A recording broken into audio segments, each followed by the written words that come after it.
guys, welcome back to another video. Today we'll be reviewing Aston Martin DB11. So let's talk about the stats. This car has 600 horsepower, 750 newton meters of torque, and 0 to 60 in 3.9 seconds. Alright, so let's take a look at the front now. On the bonnet you have 4 vents. If it has 4 it's V12, but if you only have 2 it's a V8. Underneath that is the Aston Martin logo. The DB11 has LED headlights with shining blue. Here is the grille, which is in black and makes the car look elegant. Underneath that you have the front splitter, which is black as well, and above that you have some vents to let air go through to cool the engine. Overall, the front of this car is beautiful. So now let's take a look at the side. Okay, so let's take a look at the wheels now. The wheel size on this Aston Martin DB11 is 20 inches.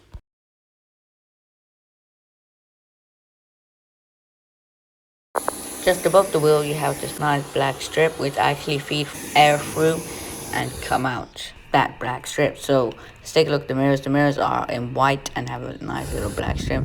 The actual mirror does reflect good. Like typical Aston Martin, the door handles are like this. I'll show you what it's like in a bit.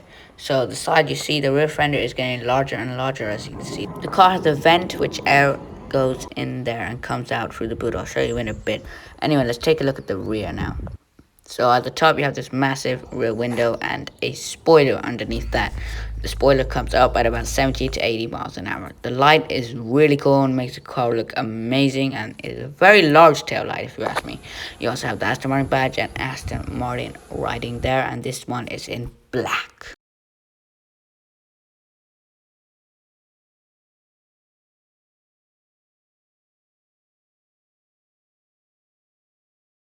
You also have these awesome black exhaust pipes. We'll show the exhaust in a bit. You can see the actual exhaust in there, and it has like a nice little design surrounding it. There's no rear diffuser, but anyway, let's take a look at the key. So the key has 2 chrome bits on either side, and you have the lock, unlock, and boot button, and the Aston Martin badge in the middle. So here how you open the doors. You have to press down one side, and the other side pops out, and you just pull that. And it has frameless windows as well. Take a listen to the door shutting noise. Let's look at the interior now.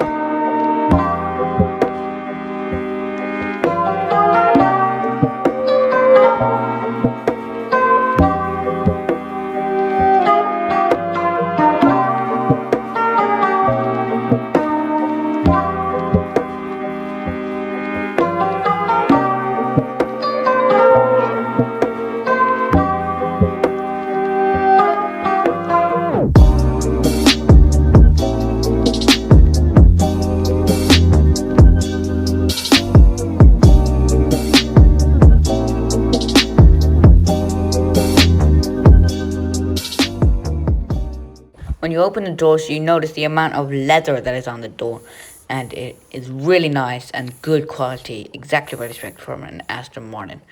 Underneath that, you have the door handles, which is surrounded in aluminium, and you have a nice door handle there. It's in very weird shape, but you have to open it like that. It is weird, but Aston Martin says that it is like this because when you open the door, you look back to see if there's any cyclists coming, so you don't hit them. There's also forged copper fiber there, and you have a nice black Bang & Olufsen speaker. And here you have the mirror controls and the window switches and the boot opening. We'll take a look at that in a bit. Take a listen to the window switch noise. Let's take a look at the steering wheel now. So in the center of the steering wheel, we have that Aston Martin badge, and it is wrapped in leather. Literally, the whole steering wheel is wrapped in leather. So this button is for your suspension. You can change between GT, Sport, and Sport Plus. This is your voice for the navigation. This is the button where you can change between modes GT, Sport, and Sport Plus. There's a home button for you to go to the home screen of the display, and a back button. There's also an answer phone call button. That is for your volume, and this is to change screens between all your mileage and all that. So here is a massive downshift pedal, and here is a massive upshift pedal, which sound really good when it's in manual. Here's your indicator stalk, and your wiper stalk is integrated with that, and also you got your cruise control. So now let's take a look at the center console. First up, you can see this massive screen. We'll take a look at that in a bit. You have some nice little vents here, one on either side for the driver and the passenger. You have your park, reverse, start button, and you have your neutral and drive there. Here you have your temperature adjustment. This is the button where you can direct where the air is going. Here's your fan speed button, and these are the same buttons as before on the passenger side.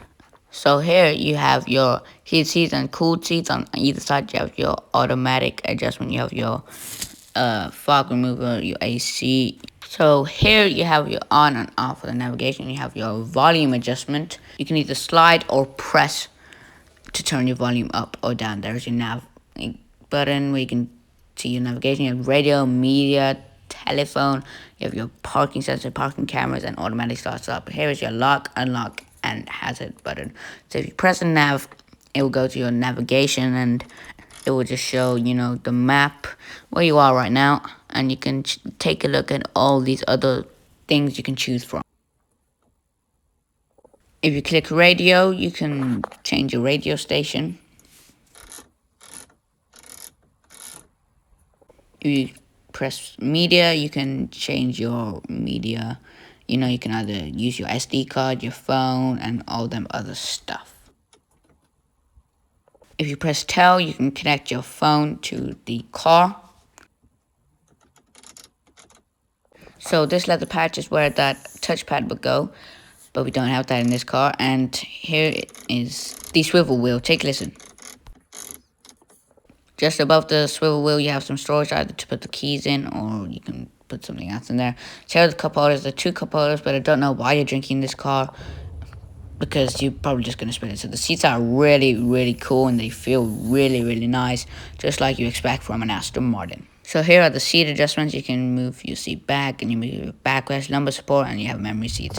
The seatbelt buckle is actually covered with leather. That's the amount of luxury this car has. Let's take a look at the passenger seat now. The passenger seat feels really good, and the door's the same, but just without the extra window switches. You also have a plaque there to show you it's hand-built, but you have no glove box.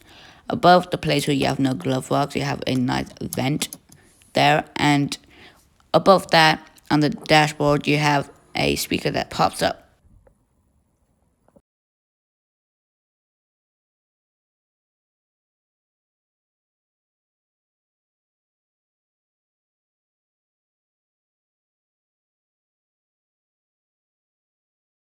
You have them on the driver and the passenger side. You also have a massive speaker at the very front. So let's take a look at the rear seats now. This is a 4-seater, but the rear seats are in leather, which is really good. But, you know, they're quite tight for adults. Maybe it's also carpeted there. It feels very nice, like the front seats, and the seatbelt buckle is also covered there. You have a speaker, and the knee room is alright, depends really on your size. Basically, the rear seats just depend on your size, but here I don't really have enough knee room, and here's a view of me showing the headroom, and I don't really have that much headroom. Let's take a look at what size you have to be to fit in the rear seat.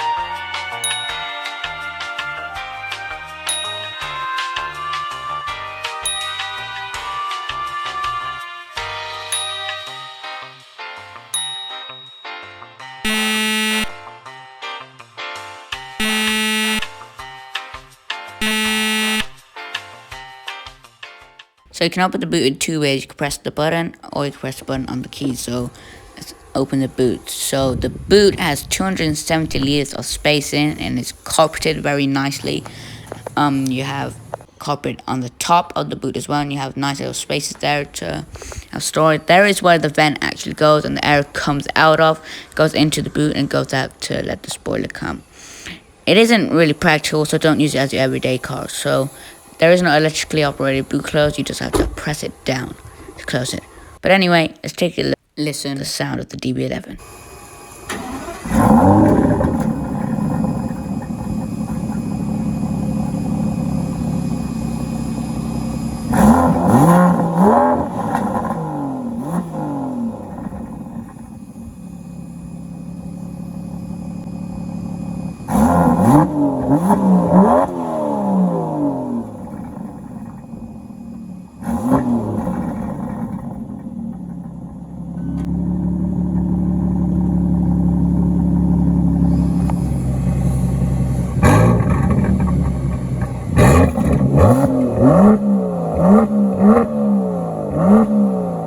Mm-hmm.